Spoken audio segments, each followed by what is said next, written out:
Is esports a sport? Let's try to answer that question that sparked heated debates among fans, athletes and academics alike. As competitive gaming continues to rise in popularity, we explore where esports and traditional sports converge and where they may differ. Join us as we explore the captivating world of esports and sports, backed by scientific literature, popular sources and public commentary. To understand whether esports qualifies as a sport, we first need to define what constitutes a sport. According to the Oxford Dictionary, a sport is an activity involving physical exertion and skill, in which an individual or team competes against others for entertainment. Traditional sports are typically characterised by physical exertion, skill, competition and an agreed upon set of rules. Think of sports like football, basketball and tennis, where athletes train their bodies and minds to perform at peak levels and compete under a set of standardised rules. But what about esports? Esports are defined by a different set of criteria. Esports involves competitive gaming where players or teams compete in video games under standardised rules and conditions. The games range from first-person shooters, real-time strategy games to sports simulations and battle royales. While the physical exertion may be less obvious, the skill, strategy and mental fortitude required are immense. Esports players must have lightning-fast reflexes, precise hand-eye coordination and an in-depth understanding of game mechanics and strategies. Furthermore, esports competitions often have elaborate structures, much like traditional sports. Teams and players participate in regional and international tournaments, striving to climb rankings and earn titles. The level of preparation, discipline and teamwork required is easily comparable to that seen in traditional sports.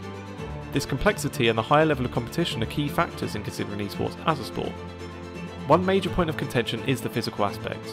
Traditional sports often require significant physical exertion, while esports is primarily mental and strategic. However, studies show that esports athletes often face rigorous physical demands. Research from the University of Chichester found that elite esports players experience elevated heart rates and cortisol levels comparable to those of traditional athletes during higher stakes competitions. And for those that see the physical aspect as the main problem, then where's that same energy for sports like darts or snooker? Both esports players and traditional athletes undergo extensive training to hone their skills. In esports, players spend countless hours practicing game mechanics, strategies and teamwork.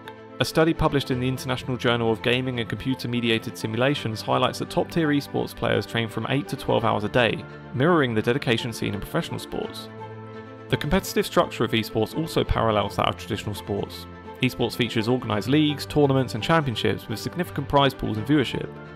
Major events like the International for Dota 2 or the League of Legends World Championship, the equivalents of the Super Bowl or the World Cup, attract millions of viewers worldwide.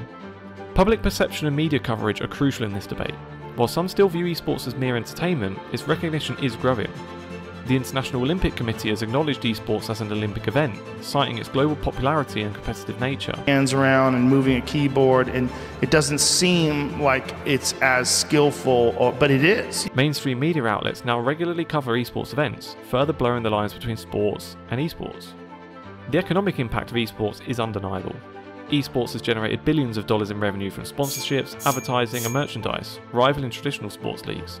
Global brands like Intel, MasterCard, PayPal, Coca-Cola and Mercedes-Benz all continue to invest heavily in esports, recognising its value and reach. So, is esports a sport?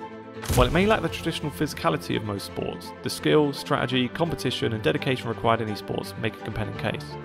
As esports continues to evolve and gain recognition, the lines between esports and traditional sports may continue blurring further. Ultimately, whether you consider esports a sport may depend on how you define the sport itself. What's clear is that esports is a legitimate and thrilling form of competition that has earned its place on the global stage. Is esports a sport? Does it even matter? Do traditional sports need esports more than we need them? Let us know in the comments below. Don't forget to like, share and subscribe for more deep dives into the world of esports and gaming. Hit the notification bell to stay updated with our latest videos, and thanks for watching.